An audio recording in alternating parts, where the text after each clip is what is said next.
Ladies and gentlemen, this is Cole from Cole's Tractor Shed. Today, we're doing the abridged history of the International Harvester Company.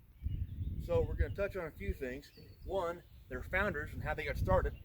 Two, their most reliable and interesting model of tractor, like this 1938 W30 and this 1947 M Farmall.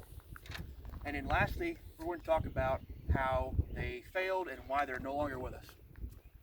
So to start off with, the Industrial Revolution. It's a big reason about why we're not living in caveman times anymore, and we've got all these great things in our lives. And it got started in the late 19th, early 20th centuries. And it was the main driving force for a lot of companies at the time, including a company called the McCormick Harvesting Machine Company. And that company's founder was a man named Cyrus Hall McCormick. Cyrus McCormick was born in Rockbridge County, Virginia in the early 1800s to Robert McCormick Jr. and Mary Ann Hall. He was the oldest of 8 children. Now, McCormick's father, Robert, was enamored with the idea of a harvesting machine, which could harvest grain, bundle it up, and put it to the side, as he believed there would be a great market for something like that. Unfortunately, he didn't live long enough to see his idea come to fruition. Luckily for him, though, his son Cyrus became absolutely smitten with the idea, and with the help of the family slave Joe Anderson, they successfully built a prototype harvesting machine. And on June 21st, 1834, he was granted the patent for it. 10 years later, Cyrus moved to Chicago and started a business there, the McCormick Harvesting Machine Company. He honed his technological and marketing skills there, and soon enough, the company was prospering. In fact, by 1858, the company was the leading farm equipment manufacturer in the United States. This is due in part to the fact that Chicago was growing heavily as a manufacturing and trade port. In that same year, Cyrus married Nettie Fowler and began to spend more and more of his time away from the Windy City. And the next year, he entered into a partnership with his brothers, William and Leander, to create C.H. McCormick and Brothers. William was put in charge of financing, and Leander was in charge of manufacturing. When the Great Chicago Fire rolled through the city in 1871, McCormick's factory was completely destroyed. Not to be outdone, though, they built a new one with increased manufacturing capabilities and set their eyes on foreign markets. Now, their main rival and competitor was a man named William Deering. Now, William Deering was born in Maine around the same time Cyrus McCormick was born in Virginia. He moved to Iowa later in his life and invested heavily in farmland. While he was in Iowa, William Deering got heavily into the dry goods business, but later he got out of it and began a partnership with a man named Elijah Gammon, and together these two provided funding for the production of a horse-drawn grain harvesting machine developed by brothers William and Charles Marsh. This company did very well, and by 1879 Deering owned most of it, so he changed the name to Deering Manufacturing Company. Deering Manufacturing competed very heavily with the likes of Cyrus McCormick and the other grain harvesting machine companies that had sprung up around the same time. But despite that, these two companies, along with several others, merged in 1902 to become the International Harvester Company.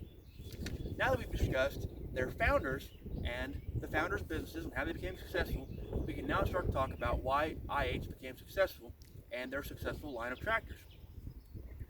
As a bit of background, International didn't really make tractors before 1910. Their business was mostly centered on harvesting machines, hand tools for farmers, wagons, and at the most, big, heavy, clumsy stationary engines that only had one cylinder and just sat in one spot running a piece of equipment.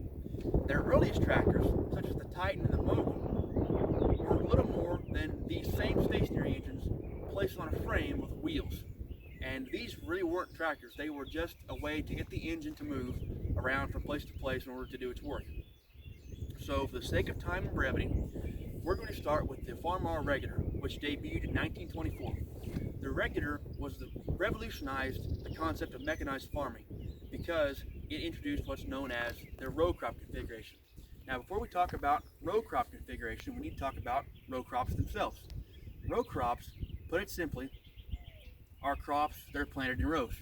They're planted in rows by a mechanical planter or drill in order for a machine or a tractor to travel down between the rows and run fertilizer or cultivators between them to keep them healthy and happy, so the farmer can get a nice big haul at the end of the year. Now, the regular was so early in the game of row crop tractors that it didn't have very many accoutrements. It didn't have very many ways to adjust the rear and front wheel spacing.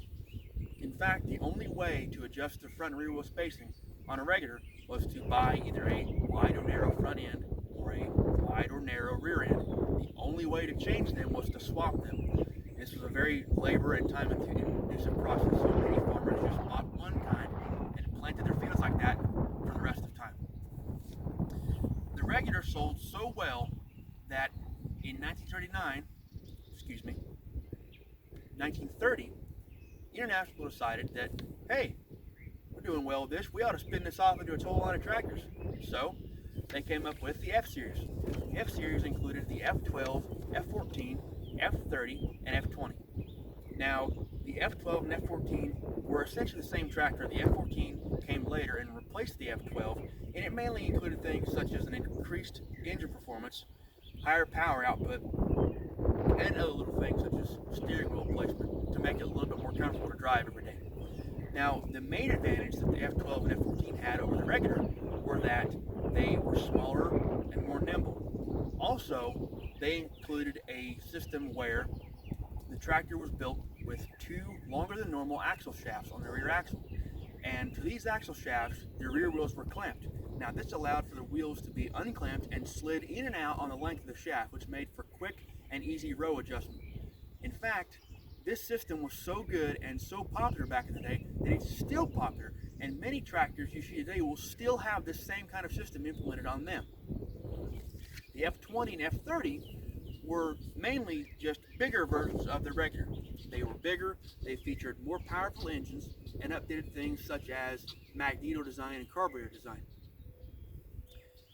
But they weren't exactly the most comfortable to ride. They weren't the most efficient machines in the world. And as the old farmer saying goes, it's better than staring at a horse behind. So that's all they had. So now, in 1939, International decided that we need something better. So they came out with the new line of farm hauls. Now, this new line included tractors such as the A, B, H, and the M farm haul, which is what this tractor is standing next to. Now, these tractors were the original four that were released in 1939. However, there was a fifth tractor, the Farm Haul C, which was released in 1948, and it was mainly an improvement upon everything that the H, M, A, and B already did. So let's start out with the A and the B. The A and the B were essentially the same tractor. We're not going to beat around the bush here. They had the exact same 114 cubic inch displacement engine, and they both made 14 horsepower at the drawbar. But what was different about them was the way they were configured. The B was a standard rear axle tractor, which meant you could not adjust the rear axle in or out, and it was only available with a narrow front end. It was, to put it plainly, just a normal row crop tractor that you couldn't adjust the tread spacing on. The A, on the other hand, was also a tractor you could not adjust the wheel spacing on. It only was available with a wide front end this time. But what was different about the A was the engine was slung over to the operator's left so he could see down through the tractor's axle on his right. And this was so that he could see what he was doing when he was cultivating. And this whole system was referred to as cultivision, a very creative name. So normally what would happen with an A was you would mount a cultivator, get out in the field, and you would be able to just very plainly see what you were doing down through the cultivator so you wouldn't steer the tractor off and tear the plants out. Mainly A's were used on tobacco farms and other places that required heavy cultivation to keep weeds away from the plants. Now, we'll move on to the C next, just because it's the bigger size, even though it was introduced after the A and everything. The C had a lot of the same parts as the A and B. Had the same engine, had the same front wheels, had a lot of the same things, but it was different because finally we've got a tractor that's stronger than the F12 and F14, whose axles can finally be moved in and out on the rear axle. What an amazing breakthrough. Not since 1930 we had this option. Thank you. Finally, we've got a tractor that can have adjustable rear axles and not be a slobbering piece of junk. So the C had, again, the axles could be slid in and out on the rear axle, and it also was available with a wide or narrow front end. You could actually change them out this time. Other than that, it also featured International Harvester's touch control lift system, which allowed the mounted implements to be raised or lowered simply with the touch of a lever, hence the name. Now, the A, B, and C were the specialists of IH's lineup. They were built primarily for just being cultivator tractors or being small utility tractors. Or maybe a farmer had more tractors and he wanted a smaller one that was dedicated for just cultivating or just utility. That's what our C, B, and A were for. Now, we get into the big boys, the H and the M. They were the plain Jane big brute workhorses. Brute is a relative term. The M made 35 horsepower and the H made even less, 24 at the drawbar. But what they were good at was being stronger than everything else. And again, with the M, you've got these beautiful axles that can have the wheels slid in and out on their length. These are not as long as the C's would be, but they really didn't have to be because the M was mainly a tillage tractor and could be used only occasionally for cultivating work. Normally that's what farmers would use it for. Now, these tractors were incredibly popular. They sold like hot pancakes on a cold winter morning. The H alone sold 470,000 units in its entire lifespan, and the M sold 270,000, and the A, B, and C sold each around 75,000 units, we'll say. I'm fairly certain. Now, something that you might be wondering is, oh, these tractors seem like they're pretty old. They seem like they ran for quite a long time. Well, you're right. They ran from 1939 to 1954. That's quite a long lifespan compared to something today. So it would make sense to have some updates in between that production run. So International debuted the Super designation. And what the Super designation was it simply just gave the tractor superpowers. I'm just kidding. They increased engine performance and added things like hydraulics on the H and the M and the C standard. Normally, when you had a tractor that was not a Super, you could order them with things like hydraulics and lights, but the Super designations made them standard. Now on the A, it added the touch control lift system and also increased the engine output. Strangely, the B never got a Super. No one really knows why, but a Super B experimental tractor has surfaced recently, so think of that what you will. Now, because of all these things, the letter series tractors have become legendary in the eyes of farmers. Their dads used them and their granddads used them, and to this day, not only are there still parts readily available for these machines, in fact, you can go out and buy things like this muffler or a carburetor kit just off the shelf of a regular farm equipment store. But there are still instances of these machines performing farm work on farms today, nearly 80 years after they were produced. That's incredible.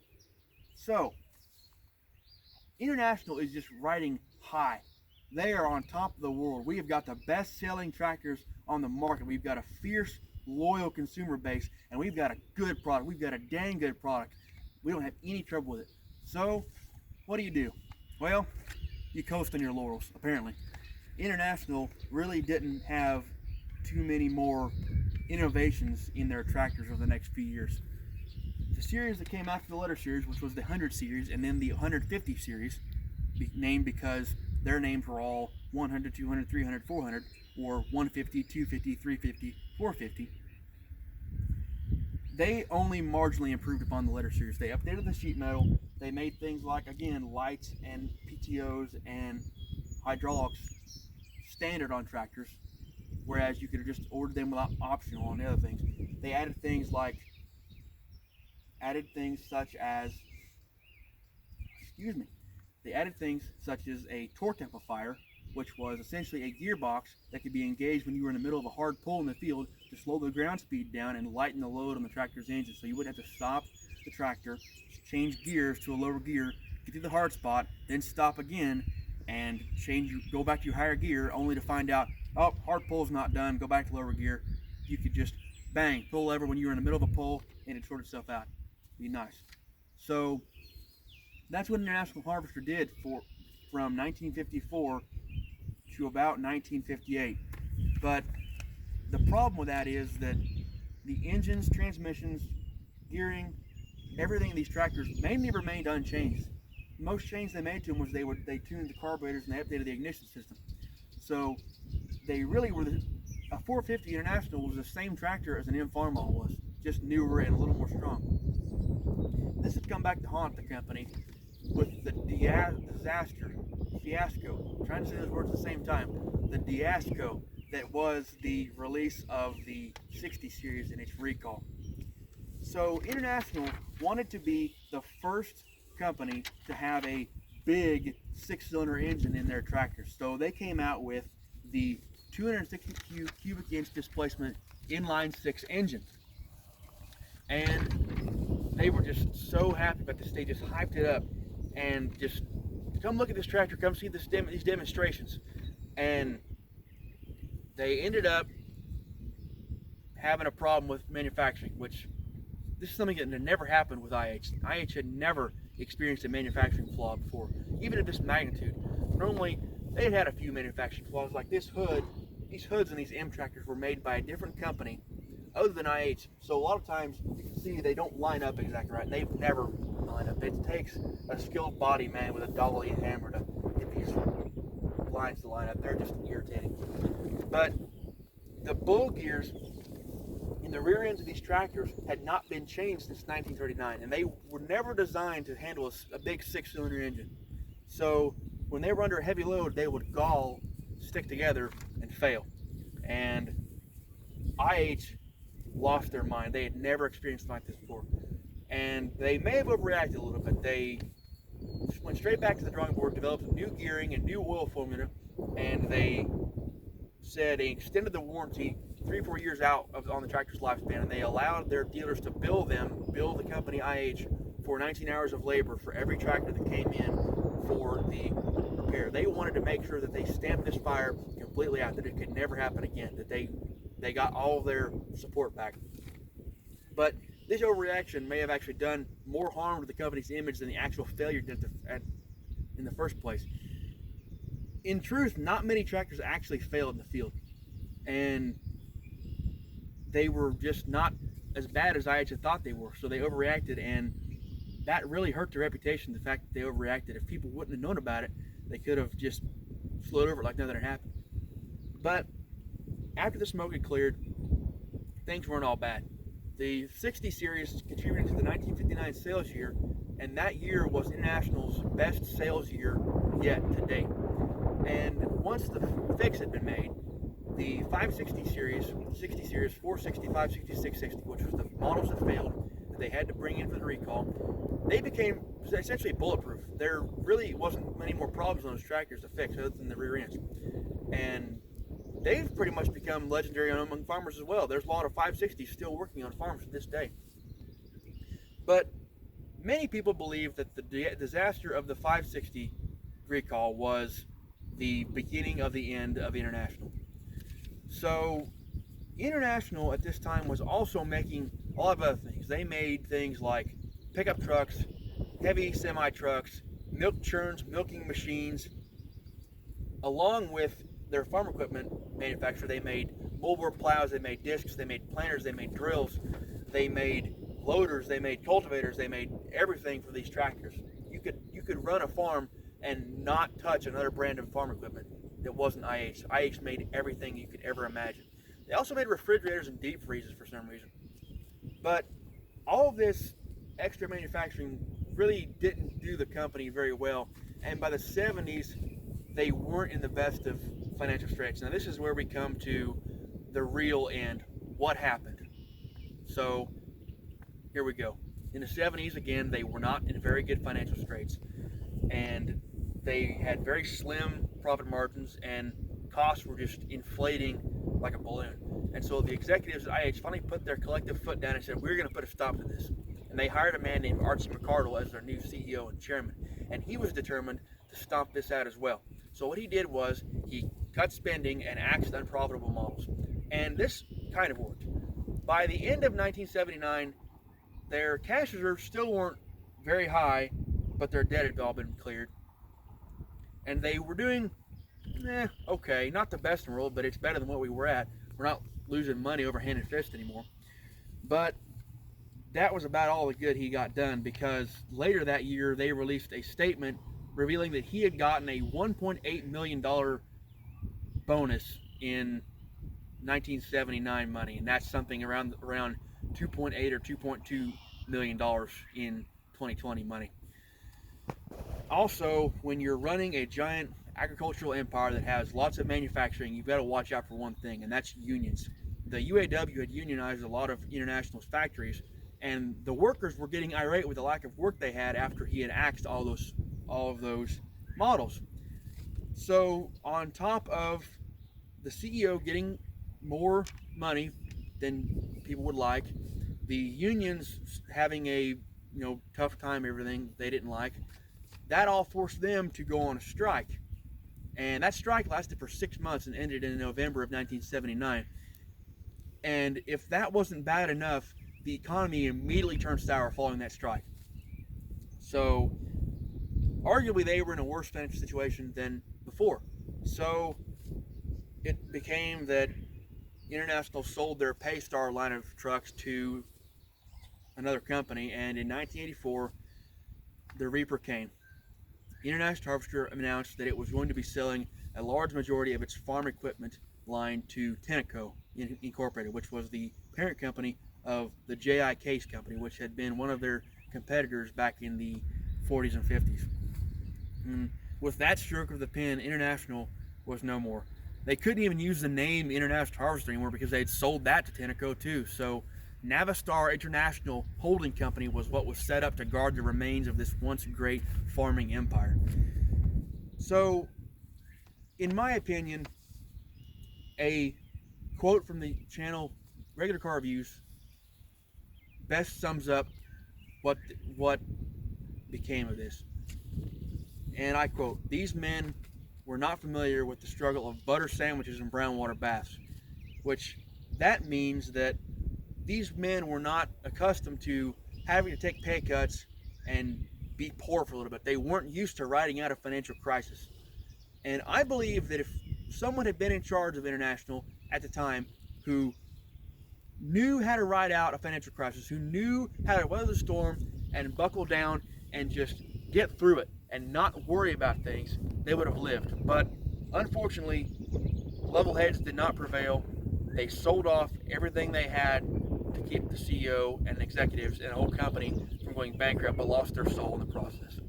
So that's really it. I hope everyone here has learned a valuable lesson about management, and also maybe learned something about the history of International. Hope everyone has a great day. See you next time.